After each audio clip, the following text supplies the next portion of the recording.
ఒక 8 ఎండుమిర్చి అండి. ఇంకా కారం వేయం, ఇదే కారం సరిపోవాలి.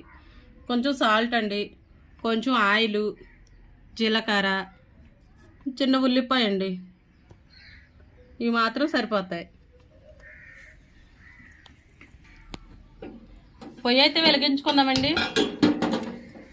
బాండీ అయితే పెట్టుకున్నాం. ఇది వీట్ అయ్యేలోపు ఉల్లిపాయ అయితే కట్ చేసుకుందామండి.